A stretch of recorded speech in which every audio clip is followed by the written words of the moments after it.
Pompey fan Mike says he's heading off for a swift portion of humble pie. So much criticism of Swift as a Pompey player, but of course he came up with the goods against Leicester. How are you all doing? Welcome back to Where Pompey Walk. It's 15 to 20 minutes of Portsmouth chat. We're talking about Swift as he shut up the critics. We're having a look at Pompey's next 5 fixtures ahead of the next international break to come. We're talking chairman, and if you've just joined us, we've been doing the A to Z of Portsmouth. We've done A and B. We're now at the letter C. Who gets in it for you? We, of course, asked AI, and they gave us Sol Campbell. Can you come up with any better than that? Stay tuned to the end of the video. And fresh back with us this week from the King Power, we've got Sasha, Sam, Phil, and Jake. How are you all doing? Great to have you back with us. Yes, Sasha, Pompey get this bit of a reputation now for not being any pushovers. Was it probably fair to say last season you might have lost that by 3-0 at half-time? But you made us sterner stuff this season, aren't you? Yeah, we've been showing that we're a lot mentally tougher and stronger as a team compared to last season, and we're not pushovers, and we've walked away with a very good point. Yeah, I've got to shout out because I watched it on Sky. Once again, the Pompey fans were the only fans you could hear on TV. Sasha, I believe you're there somewhere on the left in that blue hoodie there on the left-hand side there. I mean, you were there, Sasha. Was it as quiet as fans were saying? I mean, many fans were saying it was one of the most disappointing atmospheres they've been at all season so far, certainly from home fans' expectations. Yeah, I mean, the atmosphere wasn't brilliant from the home side, but then again, it's a bowl stadium. It's a Friday night kickoff. It's the recipe for disaster, really. I don't think bowl stadiums really generate an atmosphere like a terrace ground would, and it's been the case with every single ground I've been to so far. Okay, right then, Sam. I have to go back and check on this, but I'm sure you might have been one of these giving Swift some palaver of the last coming months. So let's come to you with this one. Mike says, great result against a team that is full of Premiership players. I'm really pleased for Swift getting his first Pompey goal to shut the doubters up. Right, so let's go to a doubter then, Sam. Has he shut you up? Yeah, fair play to him. He's come along, and I, to be honest, I wasn't his biggest supporter. He seemed to put in a couple lackadaisical performances, and he just really didn't look like he was on the pitch. But yeah, yesterday he was outstanding, and I think that's also down to Mousinho as well, just pushing him further up the pitch. I think he definitely is a lot better when he moves up the pitch, and his goal yesterday was outstanding when the South Korean lad pushed the ball over to him. He did that short little chop and then just smashed it in the top corner. And he also did that fake as well, where he managed to get the keeper to step to that one side and then smashed it in. And it was brilliant finish. So, yeah, all credit to him. And, yeah, he's definitely shut me up for a while. So, yeah. Phil, Pompey perspective said, yeah, absolutely delighted. Absolutely delighted for him. Yeah, Phil, did we see the best of him yesterday? I know West Brom fans will chime in here and say, yeah, he's slow, he makes mistakes, he's frustrating as a player, but where are you with him? Yeah, I mean, I've been quite a supporter of him so far. I'll be honest, at half-time I was looking for him to come off and have Chaplin move into the centre, but obviously I know nothing about football, so I'm just as well Mousinho knows what he's doing. So, no, fair play. I mean, he played effectively a 1-2 from the edge of his box. He ran the length of the pitch to get onto the pass back from Yang. And as Sam was saying, his cut in and finish, outstanding. So credit to him, done well. Glad for him. Jake, it's fair to say Fatu is one of the best wingers, if not the best wingers in the league. How do you think Ogilvy handled him? Second half, I thought he was brilliant up against him. First half might have been a little bit shell-shocked the first time. A couple of times he ran at him. I did skip past him and got a couple of crosses in. He looked dangerous first half and created 1, 2, 3 chances. But second half, yeah, I think Ogilvy got his number and played really well up against him. Yeah, Dan says, get Ogilvy a statue. Of course, he said keeper kept us in that game first over. Ogilvy kept Fatu out of the game in the second half. Swift's best game in a Pompey top. Chaplin is struggling out wide, Sasha, please. Great point, bring on Coventry, which we'll talk about in a minute. Yeah, discuss Chaplin, please, Sasha. Okay, we can't hear you, so Phil, take that on for us. Sorry. You see he's back, right, okay. I'm back. Sorry, yeah, Sasha. No, you've gone again. Now, That's better. I can hear you now. hello. Yeah. So yeah, Chaplin obviously is a brilliant player, as we all know. He's done it in all 4 leagues in England, right up to the Premier League, and I feel like putting him out wide on the right is kind of wasting his talent. He's very much a central attacking midfielder, striker sort of player, and I think that we have kind of forced him to play out wide so we can accommodate Smith just behind Colby Bishop. And obviously yesterday that paid off absolutely fine. But I think when we want to get the most out of Chaplin, we need to play him where Swift is currently playing. So whether that means that we play Swift for 60, 70 minutes, sub him off for Segicic, move Chaplin in the middle, Segicic on the right, I think that would probably be our best system, and that's what we've done in recent weeks. Do you agree, Phil? Yeah, I'm giving the Chaplin the benefit of the doubt. The fact he's playing out of position. As Sasha said, we know his quality, and you could see last night and in the other games so far, you could see his effort. He's trying to do a role for the team, but it's just not coming off for him. There were a couple of passes last night you could argue had nothing to do with where he was on the pitch. He should be making those passes, but yeah, I'm giving him the benefit of the doubt just now. I'd like to see him play centrally as well, for sure. Sam, there's some argument that you could have won that game in the end if Bianchini had just sorted his feet out a bit. Do you agree? Yeah, absolutely. Second half, we were definitely the better team.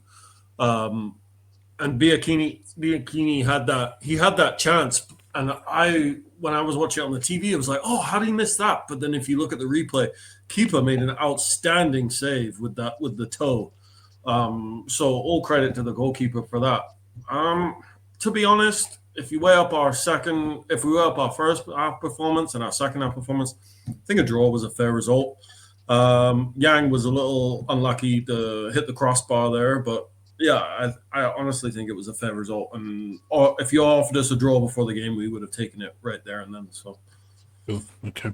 Yeah, if you just come across the channel, drop us a quick sub. We look at every single Pompey result of this 25-26 championship season, wherever it may take us. Let's look at the next set of games, Jake, if that's okay, and ask you, of the 15 points available here, what's the minimum do you think we'd be looking for? We've got some tough fixtures here. I know every game's tough, but we've got the league leaders and free-scoring Coventry on Tuesday night. We'll talk about more of that in a minute. Then Stoke visit on the Saturday, trips to Birmingham, and then you've got Wrexham and then a trip to Hull. How many points would you accept from all this, Jake? It wouldn't surprise me if we go and beat Coventry Tuesday night. It wouldn't surprise me at all, given what we did against Middlesbrough. I would say our home form hasn't been ideal recently, but I can see us turning that round. So I'm going to go with 9 points from them 5 games. Okay. Any advance on 9 from anyone? Nope. I just want to repeat what Jake said. We'll probably beat Coventry 1-0 on Tuesday and then get battered by Stoke on Saturday. So that's the way that we do things.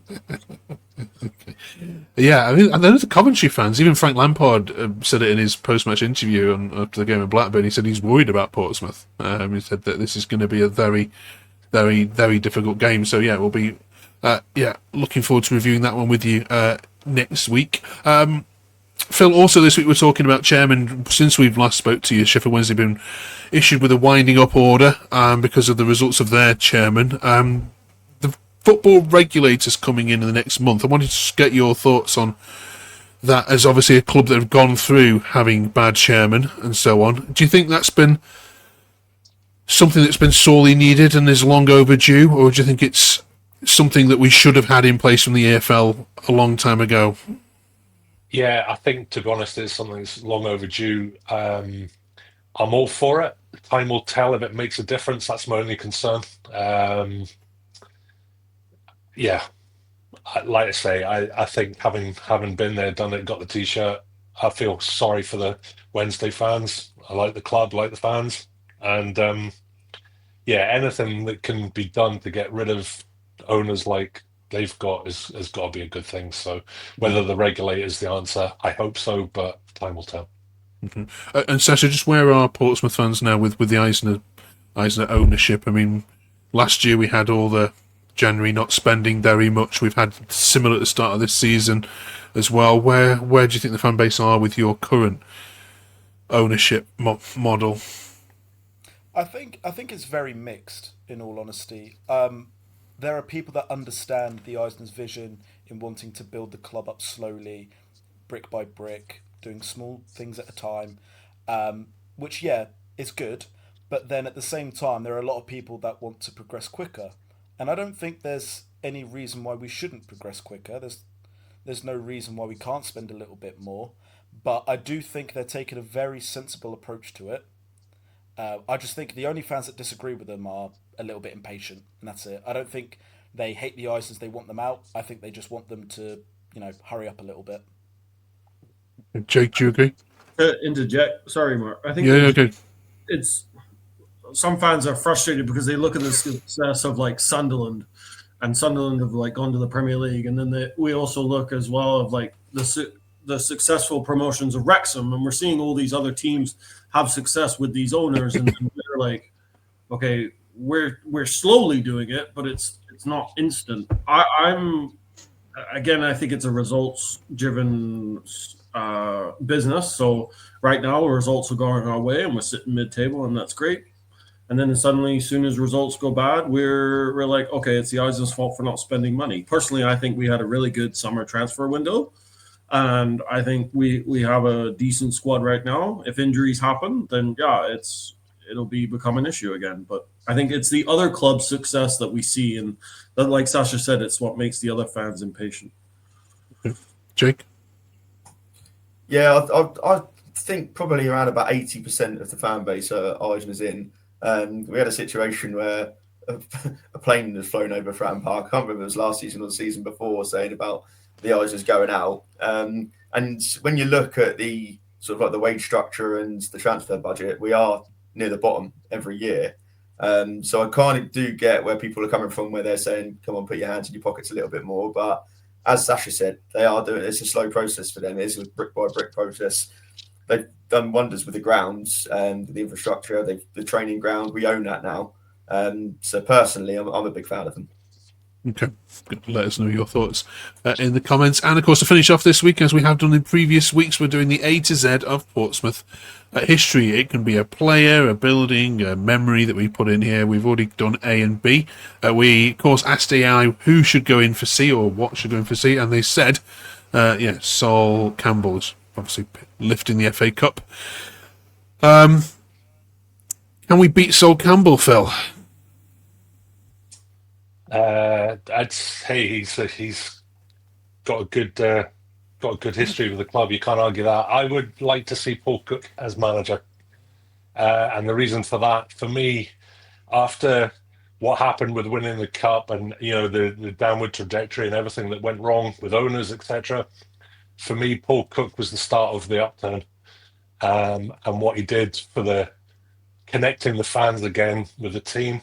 His play, his success on the pitch, I really like Cookie. He's a bit of a maverick manager.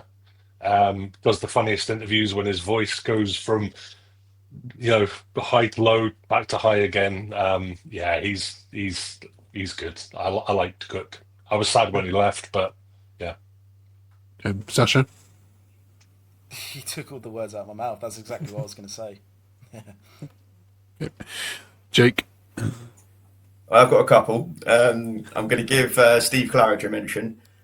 He was my manager a couple of seasons ago, and if I didn't mention him, he'd never forgive me for it, for the team that I play for. But also, as well, he is in the Pompey Hall of Fame. And there was a game, I think it was around 1998, when we played Stockport at home, and there was 8,000 Pompey fans there, but it sounded like there was 48,000 there, just singing Alan Ball's Blue and White Army. And Steve Claridge scored that day, and we won 1-0, and it sort of turned our season around a little bit. I'll give him a mention. And the other one I was going to say was champions, because we're only one of 5 teams that's been champions of all 4 leagues of the in English football. So I'll give champions a shout as well.